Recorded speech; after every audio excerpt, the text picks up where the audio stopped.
Boa noite, queridos. É com grande prazer que acolhemos a todos vocês neste domingo, dia 1º de junho de 2014.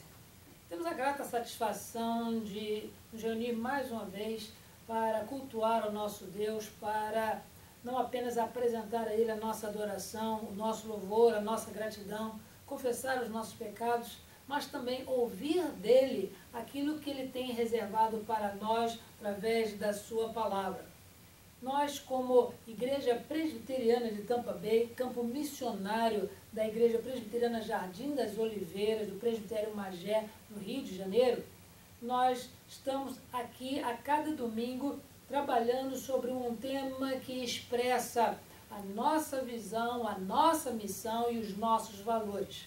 E não é diferente quando nós hoje nos reunimos para entender que um desses valores que nos fazem trabalhar para nos identificar na comunidade ainda é o amor de Deus. Não é o amor da mãe para com o filho, não é o amor do cidadão para com a sua pátria, mas é o amor de Deus para cada um de nós. E para nós refletirmos sobre este amor de Deus, eu convido aos queridos para que, com as nossas Bíblias, possamos reler o texto de uma conversa de Jesus com Nicodemos, no Evangelho de João, capítulo 3, dos versos 16 ao verso 17. Somente 2 versículos nós leremos da palavra de Deus. Evangelho de João, capítulo 3, verso 16 e verso 17. Eu sempre digo que é uma releitura porque este texto é um dos mais explanados, os mais pregados, os mais estudados em todo o período da cristandade.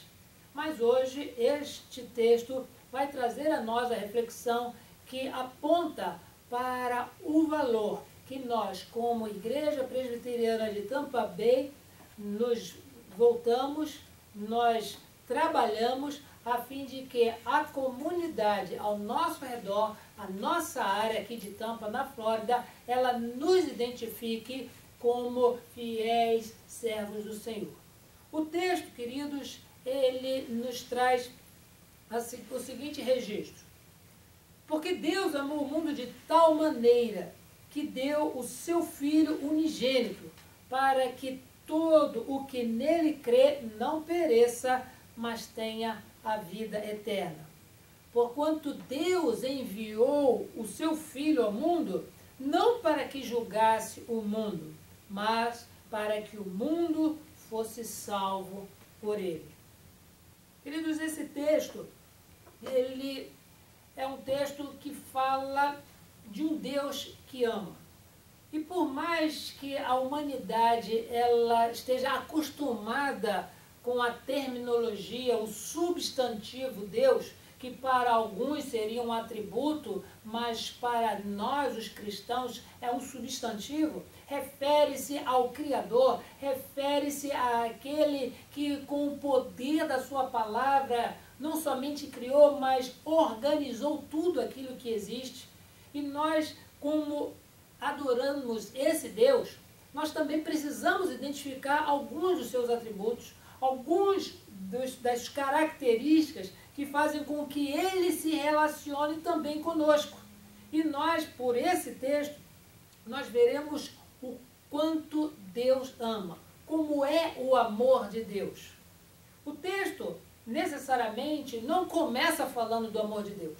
O texto começa falando de um encontro planejado por Nicodemos, um dos principais dos judeus, que ouvindo falar a respeito da fama de Jesus, pelos seus discursos, pelos seus milagres, pela manifestação de poder através das suas palavras, Nicodemos queria ver Jesus, mas por receio da sua comunidade intelectual, por receio do seu grupo religioso, ele preferiu procurar ver Jesus à noite. Foi como anônimo e indo a casa onde Jesus se encontrava, ali ele se fez apresentar, se fez reconhecer, dizendo na sua saudação: Rabi, que quer dizer mestre, sabemos que tu és vindo da parte de Deus. Porque ninguém pode fazer os sinais que tu fazes se Deus não estiver com essa pessoa. Jesus, conhecendo o coração de Nicodemos muito mais do que a sua fisionomia, já lhe diz: olha, Nicodemos, é necessário que você nasça de novo.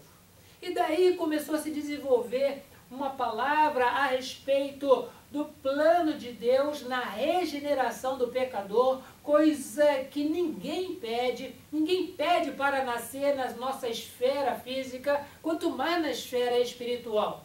Não há como alguém dizer: Senhor, me regenera agora, porque nenhum de nós pediu isso para os nossos pais, nenhum de nós. Jesus, ele passa a falar de que é necessário para que se veja, para que se reconheça, para que se conheça e para que se entre no reino de Deus, é necessário nascer de novo. E isso é algo fruto da operação do Espírito Santo na vida do pecador. E falando mais e mais a respeito deste processo, Jesus diz que a regeneração é fruto ainda do amor de Deus, porque dá uma nova vida, uma nova geração para pessoas pecadoras, para pessoas perversas, para pessoas que maquinam o mal. Só pode fazer isso para beneficiar alguém se houver um amor muito grande no coração. Não é uma questão de justiça amar um pecador. Não é uma questão de justiça dar uma segunda oportunidade ao perverso. É uma questão de amor. E esse texto, nos 2 versículos que nós lemos, fala que Deus, ele amou o mundo de tal maneira que deu o seu Filho unigênito, ou seja, o seu único Filho gerado, para que todo aquele que nele crê não pereça, mas tenha vida eterna. Cabe aqui também, queridos, a seguinte explicação. Nós observamos a expressão seu Filho unigênito, porque em toda a história da humanidade não existe registro de uma pessoa ter sido gerada por Deus através do Espírito Santo, a não ser Jesus.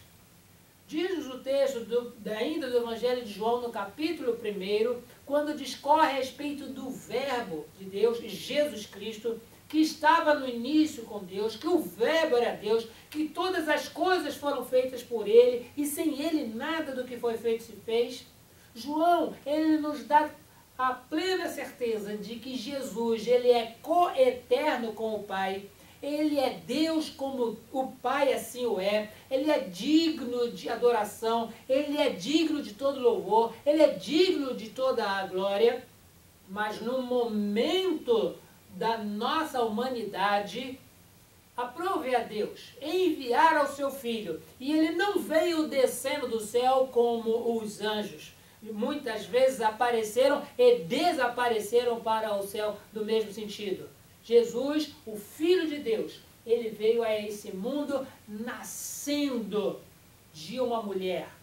E o fato de esta mulher conceber aquele que é o nosso Salvador, isso só se deu porque essa concepção, ela foi fruto do Espírito Santo. O Espírito Santo agiu na vida de Maria e ela concebeu. E na palavra que o anjo deu a Maria disse: porque o que está acontecendo em você é fruto do Espírito Santo, o ente que há de nascer de ti será chamado Filho de Deus. Então a filiação de Jesus em relação a Deus se dá através de Maria. Nós observamos também que mencionar que é o unigênito de Deus significa que em nenhuma outra ocasião na humanidade uma mulher concebeu do Espírito Santo e deu à luz a um outro filho. Só Jesus. Então ele é o único gerado por Deus. Por isso é chamado Filho de Deus. Sim, queridos, essa explicação é bem plausível, exatamente para que nós deixemos a ideia equivocada de alguns grupos religiosos que, comparando a nossa humanidade com a divindade, uma coisa que é muito impossível, dizem que se aqui na nossa esfera o pai vem antes do filho, o filho se submete ao pai e o pai tem ingerência sobre o filho, também em relação a Jesus, ele é inferior a Deus. Esse grupo religioso, ele erra quando faz essa comparação, porque a geração que trouxe Jesus a este mundo, ela aconteceu em Maria e não na eternidade. Aconteceu na eternidade o planejamento da salvação, como seria feito. Mas Jesus, ele é coeterno com o Pai. Ele não tem início e jamais terá fim. Ele é criador, ele é da mesma essência, da mesma natureza, do mesmo poder, da mesma sabedoria. Todos os atributos que Deus, o Pai, tem, Jesus também o tem. Ainda com o acréscimo de que ele veio ao mundo e morreu na cruz pelos nossos pecados. Sim, queridos, esta é a explicação do porquê Jesus ser identificado como Filho unigênito. Mas, queridos, nós, nesses dois versos, nós temos aqui como trabalhar, refletir a respeito da seguinte proposição: o amor de Deus. Porque o texto fala de amor. Deus amou, não diz que Deus ama e nem que Deus amará o mundo. Ele amou, já é um ato de Deus consumado. Ele não desiste desse amor porque o nosso Deus é imutável. Ele, conforme diz a Escritura, ele não é um homem para que minta, muito menos um filho de homem para que se arrependa. O amor de Deus, ele é eterno, como também é eterno o nosso Deus. E diz no texto que Deus amou o mundo. E esse mundo não é a questão da geografia global. É exatamente o mundo onde, nesse contexto da humanidade, encontram-se pessoas que ele, desde a eternidade, ele já tem amado favoravelmente, de forma especial, conforme o próprio apóstolo Paulo também faz menção, escrevendo a Epístola aos Efésios, no capítulo 1, do verso de 1 a 4. Diz que em Jesus nós fomos predestinados desde antes da fundação do mundo para sermos santos e em amor ele nos chamou para viver com ele durante toda a eternidade. Sim, queridos, este é o amor de Deus. Mas também queremos dizer que este amor de Deus, ele é imensurável. Ou seja, é um amor que não existe uma fita para mentir, não existe um recipiente para conter. Este amor é um amor especial. Por isso, o próprio Jesus, que falando com Nicodemos, diz que Deus amou o mundo de tal maneira.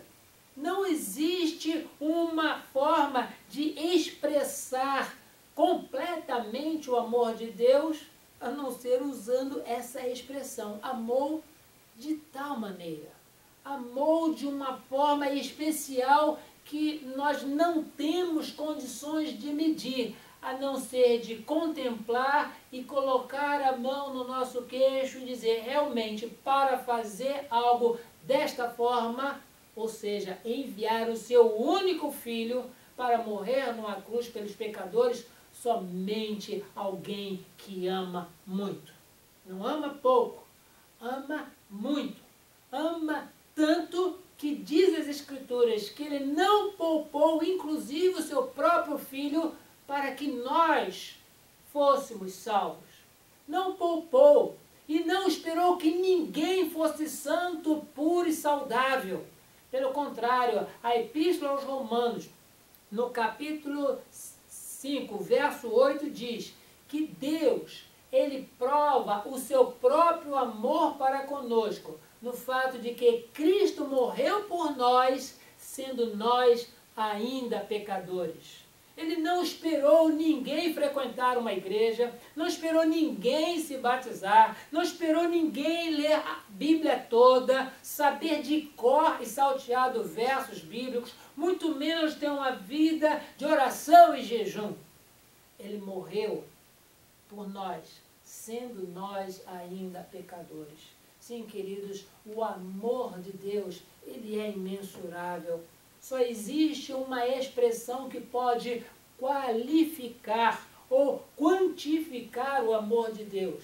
E essa expressão se encontra aqui no verso 16. Deus amou o mundo de tal maneira. Sim, queridos, o amor de Deus, ele é imensurável. Da mesma forma, diz-nos o texto de que o amor de Deus, ele é altruísta. É um amor que não visa o seu próprio benefício. Em outras passagens, nós podemos também depreender que esse amor seria incondicional, porque não depende do outro amar para que Deus comece a amar essa pessoa. É um amor que não se pode medir, imensurável, mas também é um amor altruísta. Ele tem um grande amor pelo seu filho, mas diz-nos o texto que Deus deu o seu filho. Este é o verdadeiro amor, quando a pessoa, em vez de querer para si, essa pessoa dá para que os outros sejam beneficiados. Isso é amor. É abrir mão daquilo que de mais precioso nós temos para que outras pessoas sejam beneficiadas, sejam abençoadas. Por isso que não se pode medir o amor de Deus. Quando nós olhamos para a cruz, ficamos sem entender por que Jesus sofreu tudo aquilo por nossa causa. Quando na nossa residência nós temos um espelho e quando durante a jornada da nossa vida nós podemos observar aquilo que nós falamos, aquilo que nós fazemos, e às vezes sondando o nosso pensamento, nós reconhecemos o quão distante de Deus nós estamos, o quão perverso nós somos, o quanto desejamos coisas ruins. Mas Deus amou o mundo de tal maneira que Ele deu o seu Filho. É um amor altruísta, é um amor que cede, é um amor que dá, não é um amor que pede, é um amor que dá. E o que Ele deu, não deu em parte, deu completamente. E a vinda de Jesus Cristo ao mundo para salvar o perdido, buscar e salvar o perdido, como o próprio Jesus diz no Evangelho de Lucas, capítulo 19, verso 10, no encontro que ele também teve com Zaqueu, cumpre ali também a profecia de Isaías, dizendo que ele, em vindo ao mundo, seria comparado como a ovelha muda que vai para o matadouro. Não abre a sua boca, mas ele leva sobre si o castigo que nos traz a paz. Ele foi traspassado pelas nossas transgressões. Sim, queridos, o amor de Deus é um amor altruísta. É um amor que visa o benefício das outras pessoas. Pessoas como você, como eu, como você que nos assiste pelo vídeo na internet. Deus efetivamente nos ama. E nos ama primeiro. Não nos ama depois de nós demonstrarmos amor a Ele. A Epístola de João, esse mesmo João, o evangelista, escrevendo as epístolas, sua primeira epístola, no capítulo 4, verso 19, diz: nós amamos porque Ele nos amou primeiro. Ninguém primeiro ama a Deus para ser merecedor da atenção divina. Pelo contrário, estando nós mortos nos nossos delitos e pecados, Paulo, escrevendo aos Efésios, no capítulo 2, diz que Deus nos deu vida. Estávamos nós afastados do Senhor, porque diz também a Escritura que todos os pecadores, todos nós pecamos, estamos afastados, estamos destituídos da glória de Deus. mas é Deus, na sua eternidade, na sua santidade, que Ele resolve no seu coração de amar o pecador. É Ele que se inclina para, de forma graciosa, dar ao pecador aquilo que o pecador não merece, a vida eterna. E não dar ao pecador aquilo que ele merece, que é a condenação eterna, traduzido por misericórdia. Sim, queridos, o verso 16 do capítulo 3 do Evangelho de João diz que o amor de Deus ele é imensurável, mas também diz que é um amor altruísta. Diz-nos também, queridos, o texto, que o amor de Deus ele é irrestrito. Irrestrito significa que ele não coloca ali situações especiais para que o seu amor seja dado às pessoas.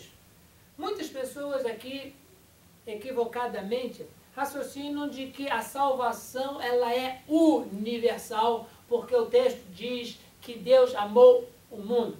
Mas o próprio Jesus, que fala para Nicodemos sobre este assunto, é ele que na sua oração sacerdotal, na sua oração que intercede pelos seus discípulos e por aqueles que haveriam de crer no Evangelho através da pregação desses discípulos, no capítulo 17 do Evangelho de João, no verso 9, é Jesus mesmo quem diz em oração ao Pai: Pai, é por esses que eu rogo. Não rogo pelo mundo, mas sim por aqueles que me deste, porque estes são teus.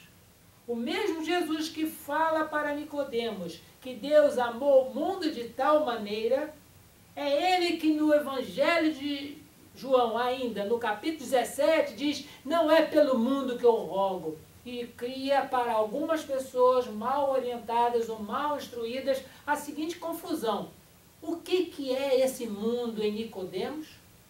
O que é esse mundo na palavra de Jesus em oração? Na realidade, queridos, o mundo, conforme diz a Escritura, o mundo jaz no maligno. Deus, através de Jesus, ele não ama o mundo, ele não veio salvar este mundo que jaz no maligno, mas ele veio salvar os que no mundo ele tem amor especial. Sim, queridos, é um amor irrestrito, porque muito antes de ser um amor universal, é um amor que não faz acepção de pessoas. Por isso que diz: todo aquele que nele crê não pereça, mas tenha vida eterna. Quando diz todo aquele, significa não qualquer um, mas todas as pessoas de todas as tribos, de todas as raças, de todas as nações, de todas as épocas. Jesus é aquele que veio para salvar o branco e salvar o negro, veio para salvar o rico e veio para salvar o pobre, veio para salvar aquele que acha que é santo, está em alguma instituição religiosa, e aquele que é um assassino, que está condenado, e muitas vezes, até por muitas igrejas e crentes, ele é considerado um pária da sociedade. Jesus prova isso quando do sua própria morte, na sua crucificação, um dos malfeitores que estava ao seu lado, que tinha todos os motivos sobre si, as acusações para que ele fosse morto e exposto ao público, tudo aquilo que o exército romano fazia com os criminosos, é a este criminoso que Jesus dirige a palavra em resposta a um pedido. Diz assim a Escritura, que aquele malfeitor diz: lembra-te de mim quando entrares no teu reino. Jesus disse para aquele malfeitor: olha, tudo bem, mas que você está pedindo, mas lembra que você fez isso, fez aquilo, aquilo outro? Jesus poderia enumerar todos os delitos, pecados e perversidades daquele homem, mas porque a salvação ela é fundamentada no amor de Deus, que é imensurável, é fundamentada no amor de Deus, que é altruísta, é também fundamentada no amor que não faz restrições. Todo aquele que nele crê, seja bandido, seja feiticeiro, seja homossexual, seja político corrupto, seja o que for. Jesus não faz acepção de pessoas, por isso que Deus amou o mundo. E todo aquele que nele crê, sem restrições, tem a vida eterna.